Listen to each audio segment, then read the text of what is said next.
Everyone to the May 8th, 2025 meeting of the Delaware County Board of Commissioners.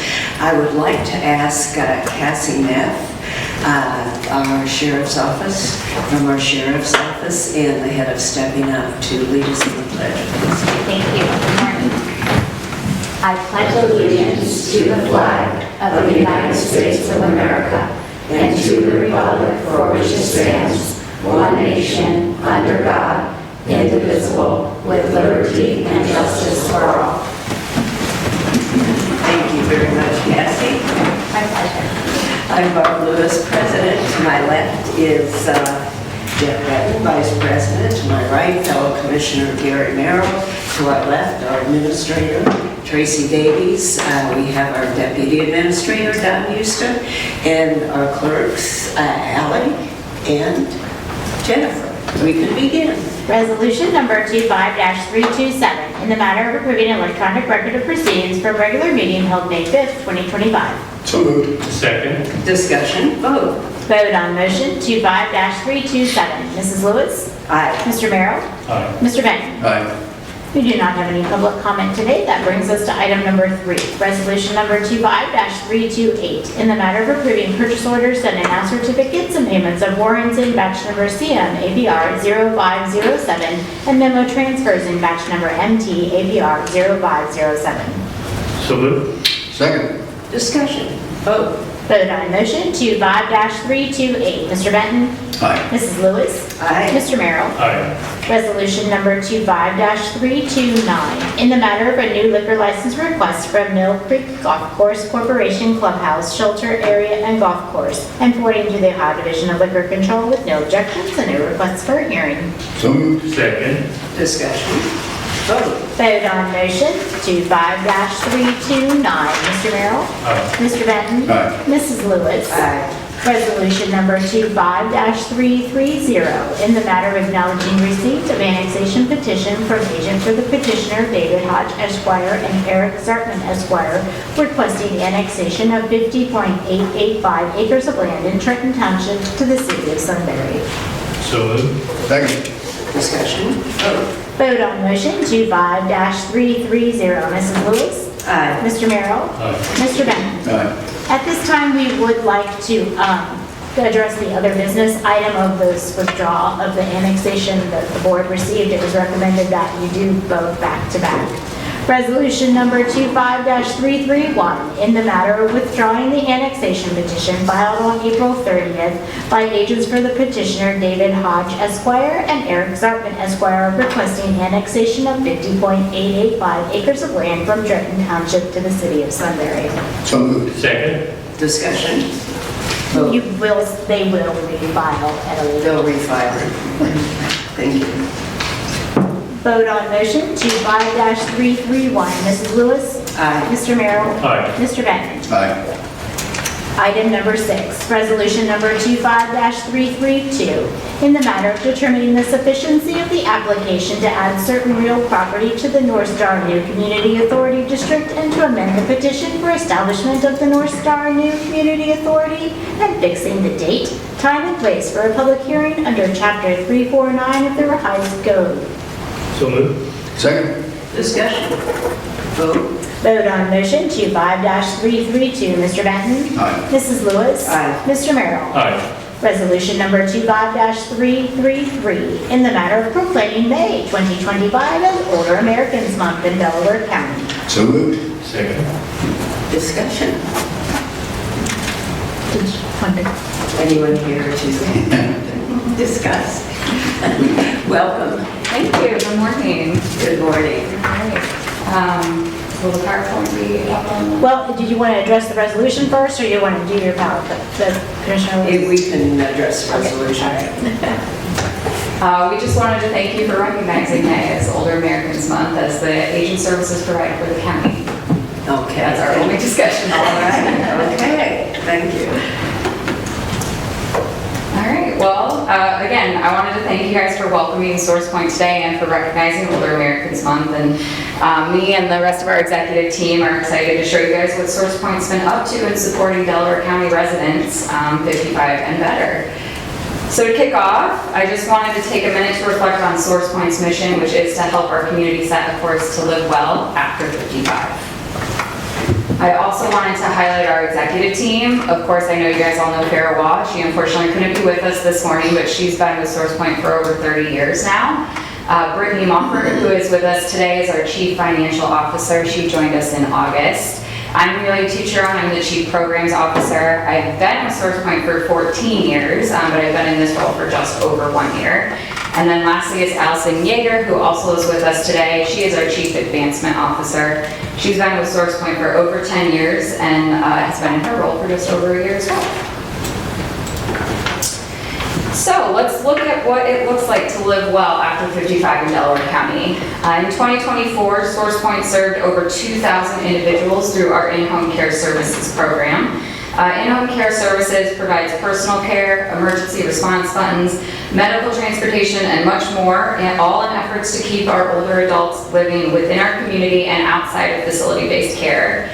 82% of our clients last year did not have emergency or unplanned care. This is what we call an unplanned care transition. Unplanned care transitions often lead to negative outcomes such as increased medication errors, increased adverse health outcomes, and an increased risk of hospitalization. Our in-home care team evaluates each client's individual risk for these unplanned care transitions and puts in systems and supports to avoid them. On the community program side, we serve 3,727 unduplicated individuals through our Richmond Center over on Cheshire Road, and 91% of our participants reported at least 21 healthy days per month. Healthy days is a metric that's used to quantify a person's perception of their overall health status. It's based around how many days in a given month do you feel like you're able to engage in the activities that you enjoy the most. This is a metric used by Medicare's Health Outcome Survey, so we know that in the state of Ohio, the average individual over the age of 60 reports 20 healthy days each month. And our older adults, at least the ones participating with us, are reporting at least 21 healthy days 91% of the time. This is a quote from one of our in-home care services clients. "My husband has Parkinson's disease and is unable to do difficult tasks. You sent someone to our home to assemble a riser chair for his safety. We are grateful for your help." And this demonstrates how the in-home care services program supports not only the individual we're serving, but also those family caregivers that are home doing the care day in and day out. As I stated earlier, the goal of in-home care services is to keep older adults living in community and out of facility-based care. We know that's where they want to be, we know they do better at home, and we know financially it is a significantly better option. When you consider the median assisted living cost in 2024 was over $60,000 a year annually, and the median skilled facility cost was over $100,000 a year annually. When clients disenroll from us, we ask them, did our services help you stay at home? And in 2024, 91% of those clients stated we did support them in staying in their home longer. So a few more stats. Last year, we served 1,143 individuals through our insurance program, saving them an average of $771 each. We also recently found out we were awarded as the Volunteer Site of the Year by the Ohio Senior Health Insurance Information Program, and that's for our whole insurance support team, which includes staff and volunteers. We also serve 476 caregivers. Our caregivers can participate in free workshops, support groups, get respite care at home, and also get direct one-on-one resource for support and referrals connection. This is a quote from one of our insurance clients. "Thank you for all the work you did prior to our appointment. We appreciate having your insurance knowledge available to us. It helps us to understand how the system works. And if anyone has tried to navigate the Medicare system, you can understand how complicated the system is to work." Moving on to our probably most well-known program, that's of course our Meals on Wheels. Last year we served over 247 meals. We also received over 9,000 pounds of donated pet food. Our Just for Paws program, which is a fully donation-based program, helps support the furry friends of our clients so that we can be sure our client is getting a healthy meal and the pet is also getting a healthy meal. This is a quote from a family caregiver. "I'm the sister of Joseph, and you left a message about being unable to deliver his meal. I wanted to let you know that he fell, and we found out because you called. He is okay. I wanted to emphasize that I appreciate you following up." This quote shows our motto of "it's more than just a meal." Our volunteers are delivering Monday through Friday, oftentimes the only person that individual sees each day, and we have systems set up where if someone unexpectedly misses their meal, we have ways to follow up and check in to make sure they're okay and avoid worse outcomes than what happened here. This is a quick look at our 2023 funding. You can see that the majority of our expenses do go to support our in-home care and nutrition program, with the next biggest bucket being that community program. So showing that 85% of our expenses are going to the direct support of the older adults in our community. SourcePoint is absolutely a volunteer-run organization. At a ratio of over 1 to 8 staff to volunteers, we literally cannot operate without the support that our volunteers give us. And we have volunteers in almost every aspect of the organization. Of course, Meals on Wheels and dining centers, but also medical transportation, administration, and so much more. SourcePoint is always changing and always trying to stay current. A few projects we're going to highlight from last year: we did a building analysis in order to determine how to fit in an accessible restroom and shower over in our aquatics area. We'll be putting an adult changing table in that restroom. We also looked at additional space for other operational needs. We restructured our Meals on Wheels funding to stay more current and also to support ongoing sustainability for that program. While we do, of course, still have the Title III Older Americans Act funded meals, we also now have a second bucket of levy-supported and client-supported meals with co-pays for our clients ranging from 0 to 100% based on their ability to support the cost of that meal. We were able to develop our second hub. This one is in the southern part of the county. This was done through a partnership with Orange Township and Olentangy Schools. So if you drive down 23, you can see there's a little shed in the back corner of the Olentangy Schools Administration building on Orange and 23. How these hubs work is we have drivers that bring down, in this case it's 5 routes, and put it in the shed. The volunteers come then and pick up their route from that shed, go out and deliver it in that southern part of the county, and then drop the bags back off. Our driver then brings the bags back up to SourcePoint. Overall, this helps with efficiency of the routes. It helps us with volunteer recruitment and retention, because they're not having to drive all the way up to SourcePoint if they live in the southern part of the county and they're delivering in the southern part of the county. And lastly, it helps us with overall mileage reimbursement, because there's less of that back and forth all up to the Cheshire Road building. So like I said, this is our second. We do have one in the Sunbury area as well. Last year, SourcePoint was honored to be recognized by the Genoa Township Business Association as Business of the Year, and we also received the Delaware Area Chamber of Commerce Quality of Life Award. We also renewed our Standards for Excellence Institute Seal of Excellence for the 4th time. This is an accreditation in nonprofit management and operations. It evaluates our fiscal operations, our human resources, our board oversight, and more.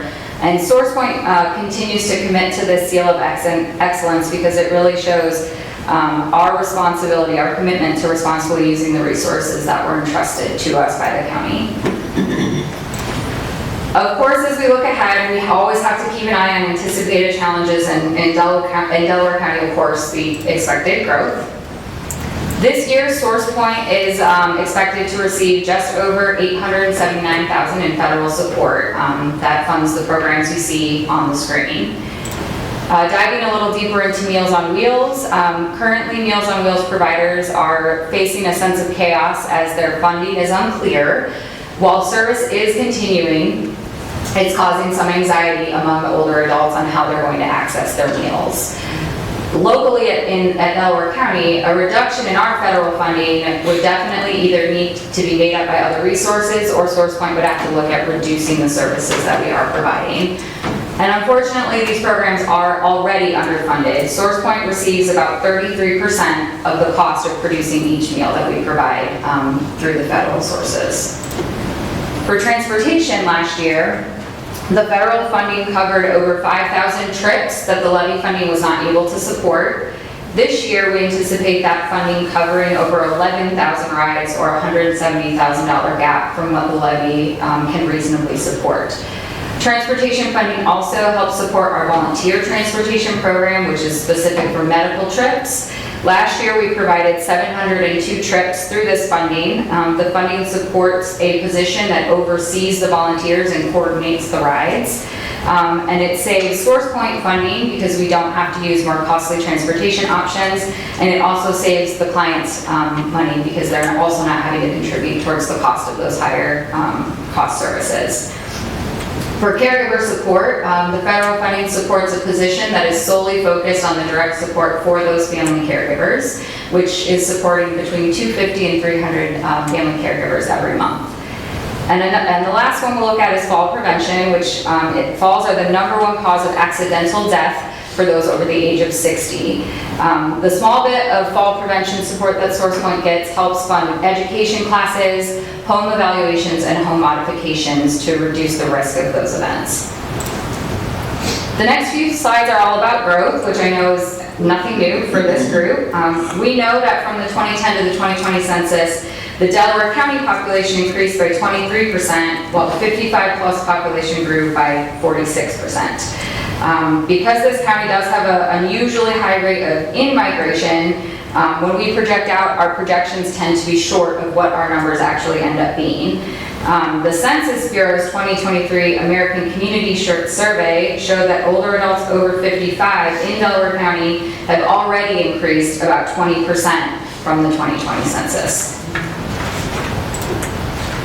Diving deeper, we like to look at the 85+ population, which is expected to grow even faster than the 55+ population. It is expected to increase by 70% from the 2020 census by 2035. While we know that disability can occur at any age, we also know the likelihood of it increases as you age. The average age of those we serve in in-home care is 78. So we look at the growth in 85 population and understand that that will likely equate to an increase in those we're needing to serve through in-home care services. Lastly, this is a snapshot of the growth we've seen and anticipate to see through 2030, starting at the year 2000 in both our in-home care services and our Meals on Wheels. We also anticipate seeing a growth in those participating in our enrichment center activities, many of which are already on wait lists for the favorite programs like aquatics, guitar lessons, and other fitness programming. So to close out, I just want to thank you once again for recognizing Older Americans Month, inviting SourcePoint to come and talk to you about all the things we're doing for Delaware County older adults, and we are happy to take any questions you may have.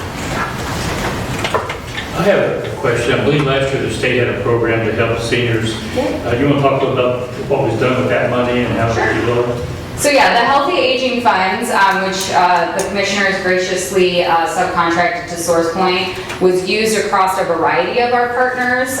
So we helped fund support for evictions through rental assistance. We helped PIN with some of their food pantry operations. We supported some of our Meals on Wheels funding. There was that gap that we talked about in the federal funding, so we supported that. We're actually still building out a new digital equity program, which is to help older adults access and use the internet safely. So that program actually just kicked off this week. Let's see, what else was on that list? Transportation was, of course, another one. That's always a gap. So we negotiated those funds out through our existing grant partnerships to beef up and support the gaps that we were seeing, and it had a huge impact. Yep. Thank you.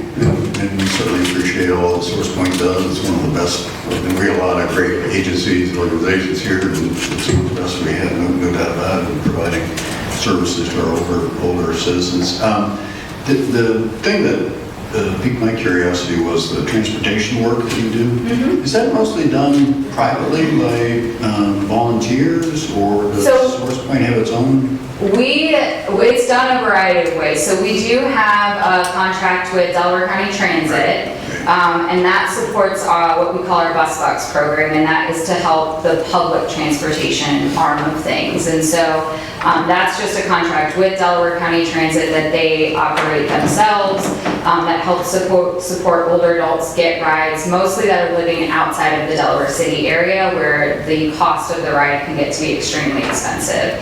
So we help to subsidize that.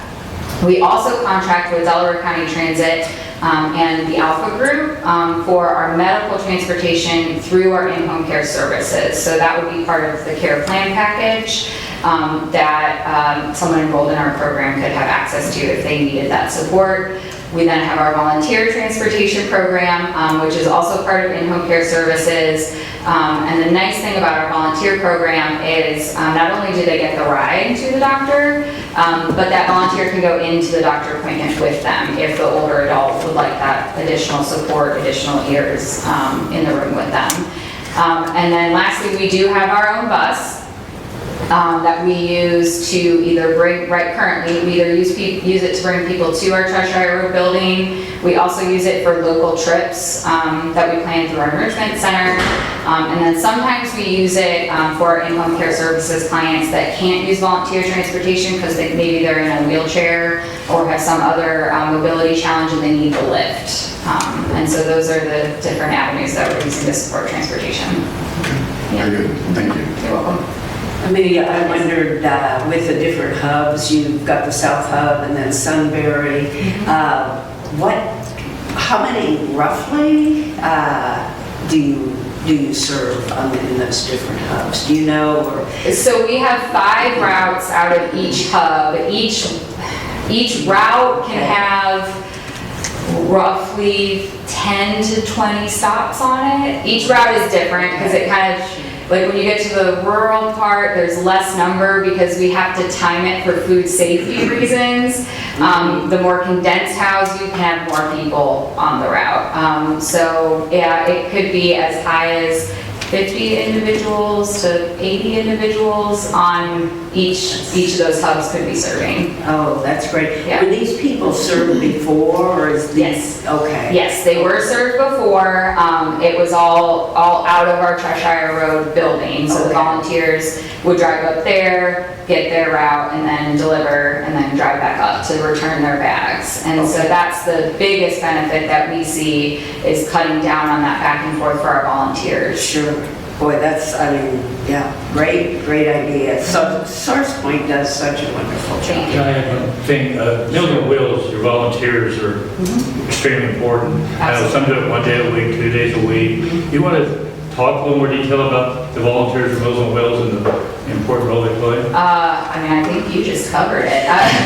Our Meals on Wheels, they're definitely the biggest bucket of volunteers that we have. They serve Monday through Friday. We have 36 routes right now, all delivered by volunteers. So if anybody wants to do that quick math, that's 5 days a week times 36 routes.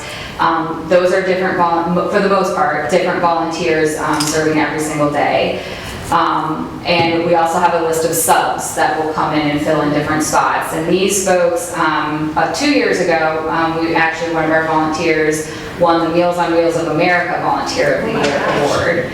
And so she got recognized at their conference, I believe it was in Texas that year. But she learned a little bit of sign language for one of our clients that is deaf, so that she could have just a little more of that personal interaction with them as opposed to just kind of dropping the meal and waving. And that's just one example of many older Meals on Wheels volunteers that take what they do very seriously.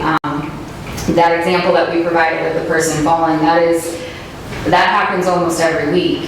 Someone falls or someone doesn't answer the door, and our volunteers care so much. They're following up, they're calling us the next day. Did you find out what happened with Mr. Smith? Is he okay? Will he be there next week? And it's just unbelievable what our volunteers do in all the spaces, but especially in Meals on Wheels for sure.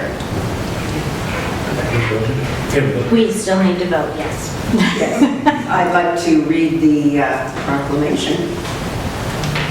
Whereas May is Older Americans Month, a time to celebrate the tremendous contributions of older adults and to reflect on the ways they continue to shape our communities and culture.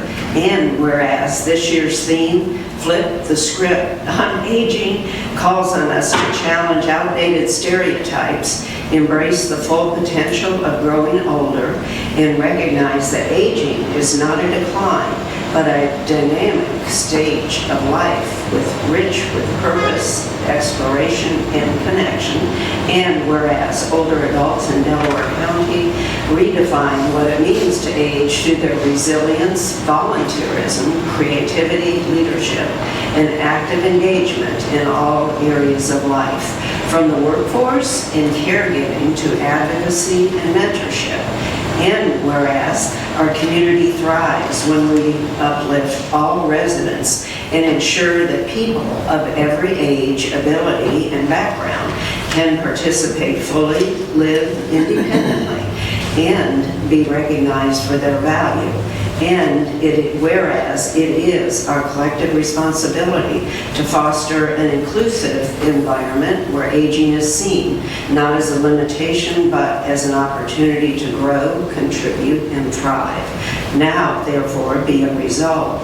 The County Commissioners of Delaware County, Ohio, do hereby proclaim May 2025 as Older Americans Month. We encourage all residents to join in celebrating our older adults by flipping the script on aging and promoting programs, policies, and attitudes that honor aging as a time of strength, vitality, and renewed purpose. And it is signed by Commissioners Jeff Benton, Barb Lewis, and Gary Merrill. And we can get a picture. We get a vote. Oh, we still have to vote. Oh, that's right. Well, okay. Vote on motion 25-333. Mr. Merrill? Aye. Mr. Benton? Aye. Mrs. Lewis? Aye. Thank you. Thank you.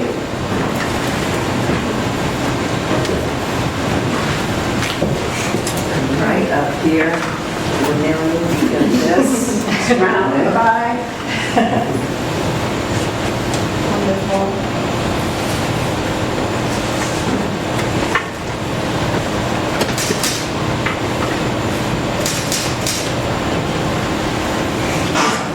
Thank you. Did you want to thank anybody you can stand? Thank you. Thanks so much.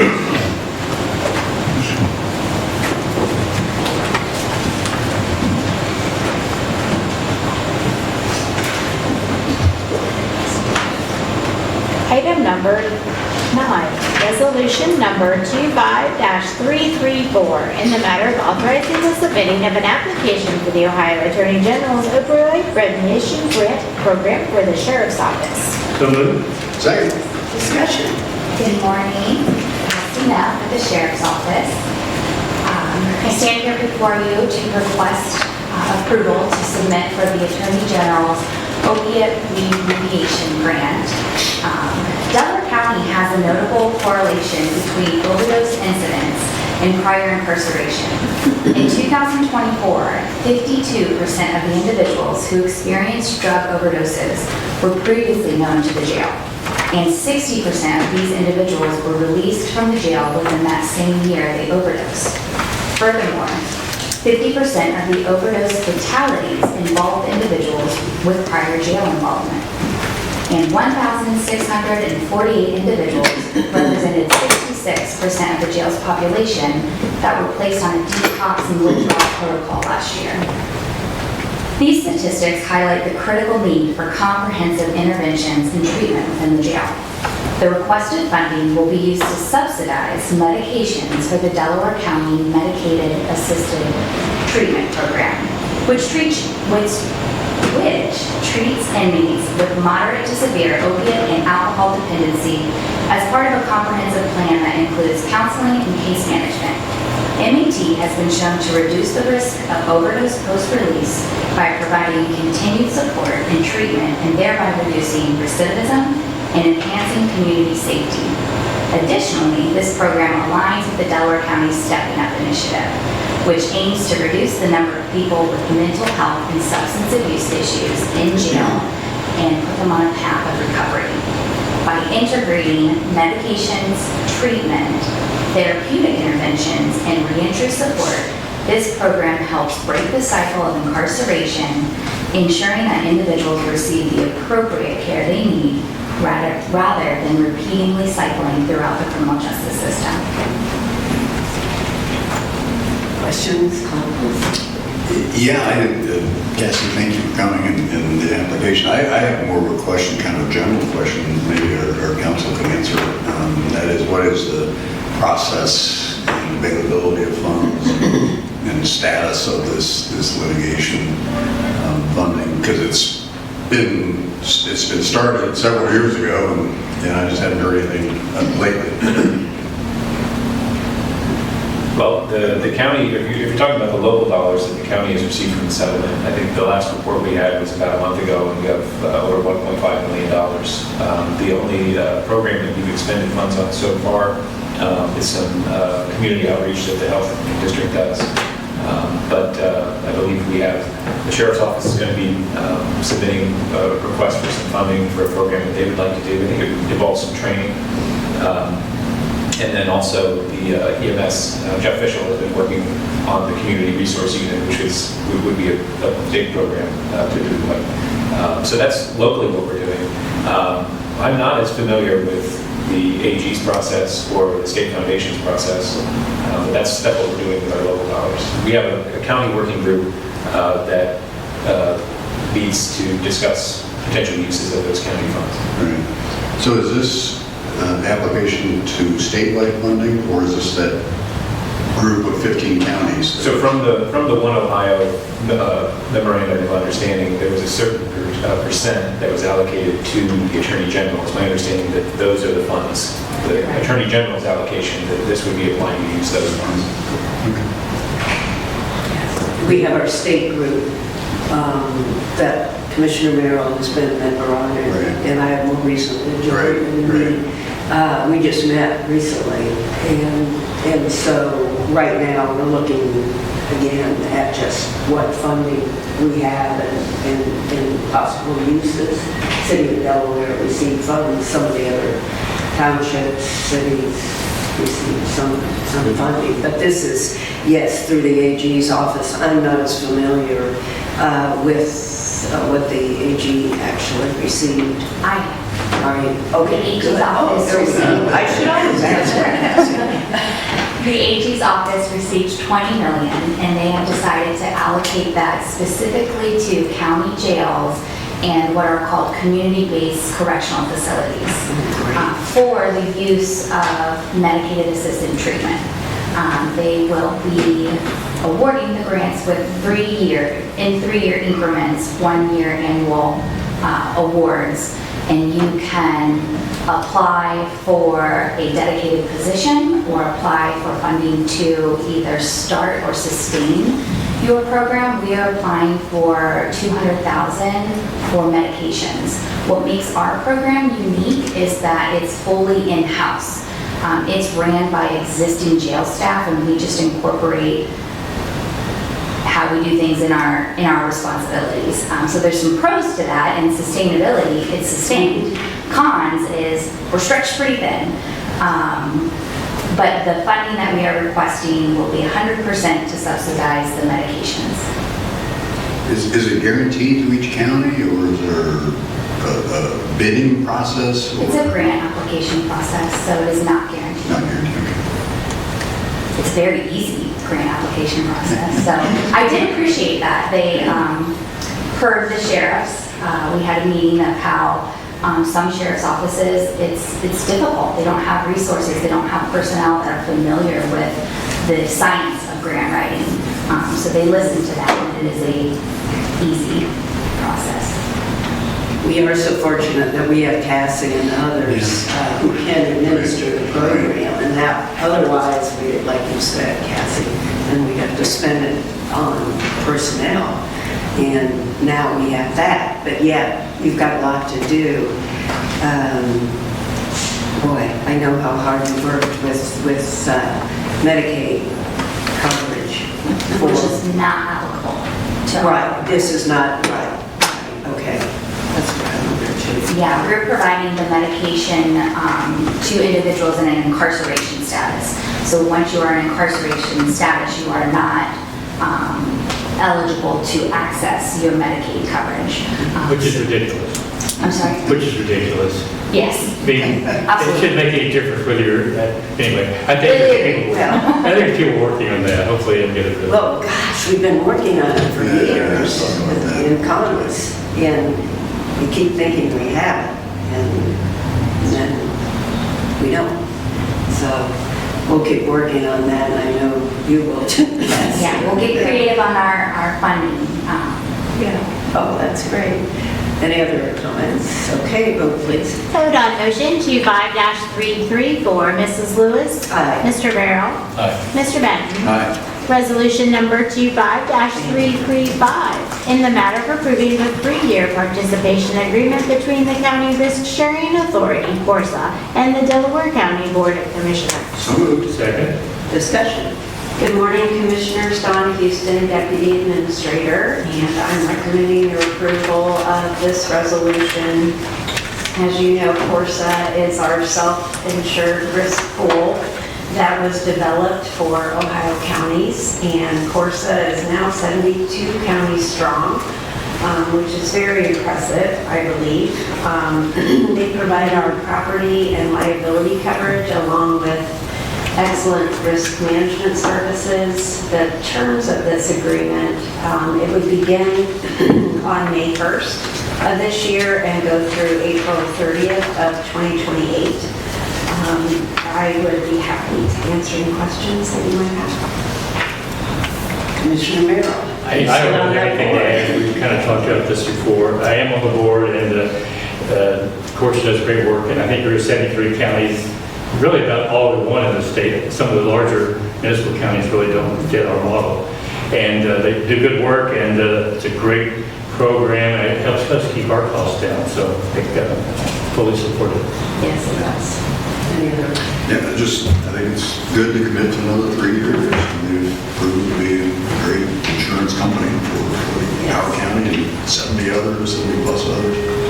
Yes, I very much support this too. Thank you for your work on it, Dawn, too. No problem, and thanks to all of the directors and elected officials that participate in those risk management services, because it really does help to keep our costs down. Absolutely.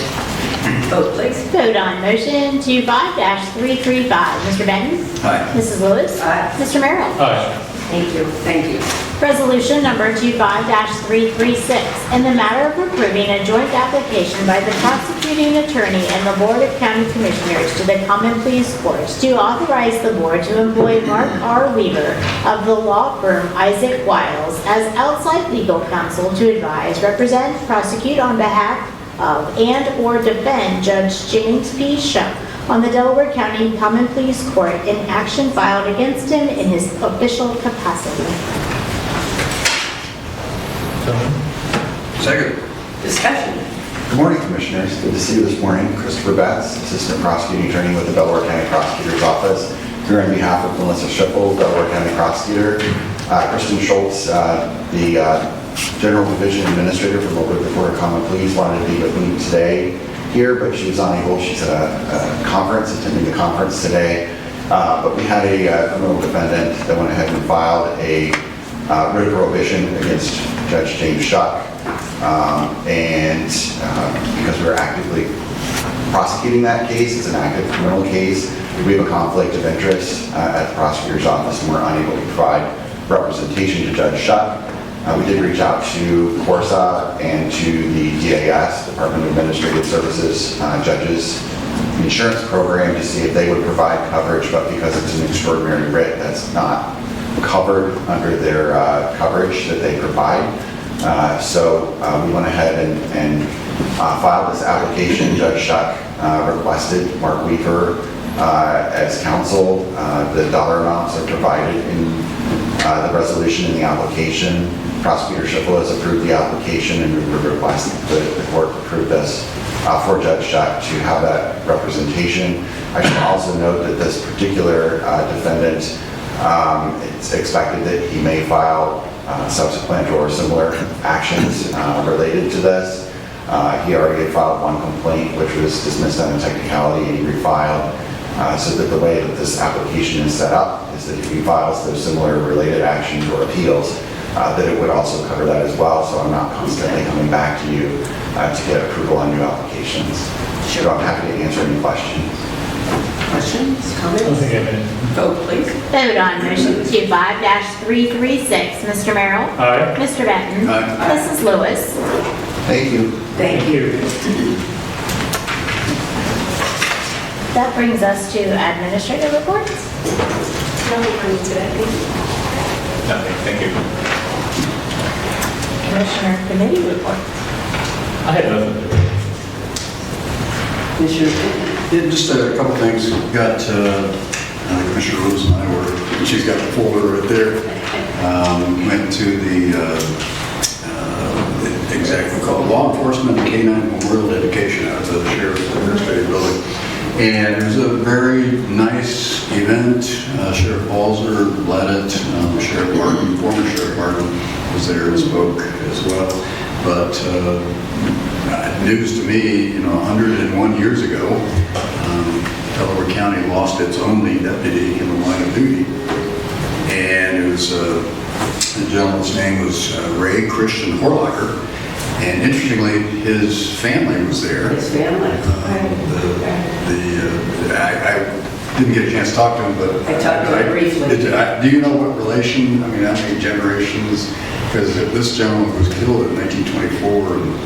And, They just said he was far removed. Yeah. And so, I'm not quite sure. The circumstances too was fascinating. This was in Prohibition era, and he was on a motorcycle chasing some bootleggers on Route 23. And the bootleggers ran him off the road and killed him. It was Right at Orange Road. in 1924, and so that's thankfully, although still a tragedy, the only peace officer we've lost in the line of duty Right. in our county's existence. But very nice memorial. And then they also honored the K-9 Yeah. the patrol units that do some great work and Throughout the county. throughout the county, right? And it was very well attended, and just a very nice event. And it's right there at the Sheriff's Administrative Building. And just nice touch. Got Warp Seed luncheon today, talking about housing, all sorts of different initiatives, and then our own Commissioner Lewis is on the Powell Chamber of Commerce panel tomorrow morning, talking about kind of update on the county. Right. So that's all I got. Okay. And it was when we were at this event, as you'll recall, we had a little rain lately. So some of us were wondering, like, how wet we would get. But the good news is our funding for the new sheriff's office has a beautiful big room where we could all gather. And it was, they even did a sloop outside, and we could watch it from inside. So anyway, but it was very, very nice ceremony, very, very well done. And that's all I have. All right, we're ready for executive session? I would suggest that we handle the other business first. Okay. Okay.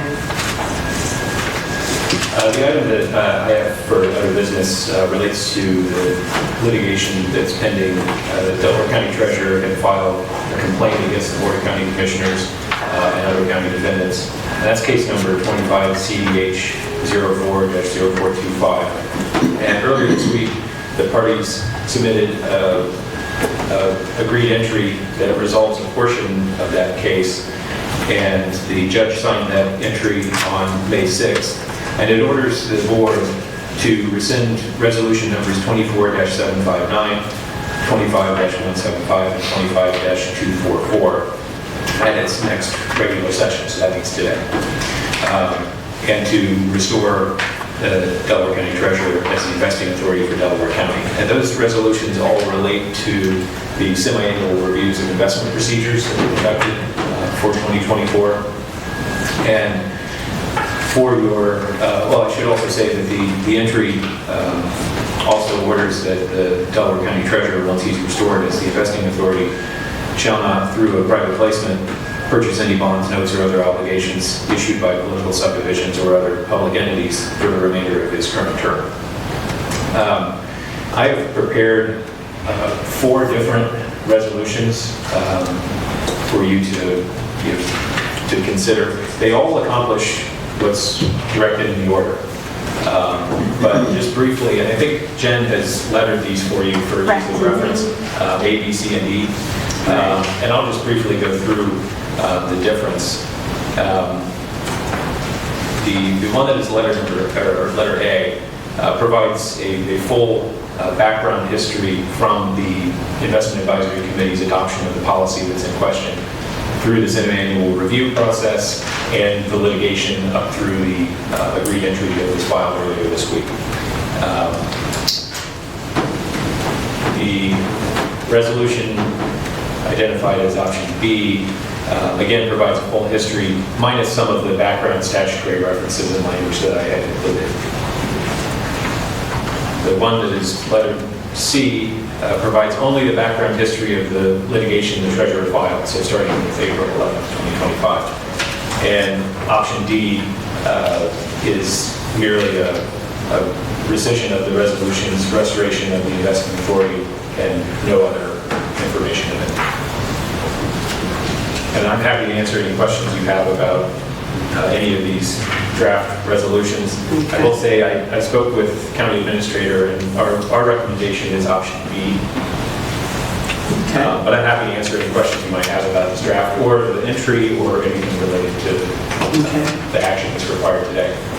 Are there any questions for Eric? Since I don't sit on the business committee, so I think maybe Sure. much more of a perspective of not directly involved.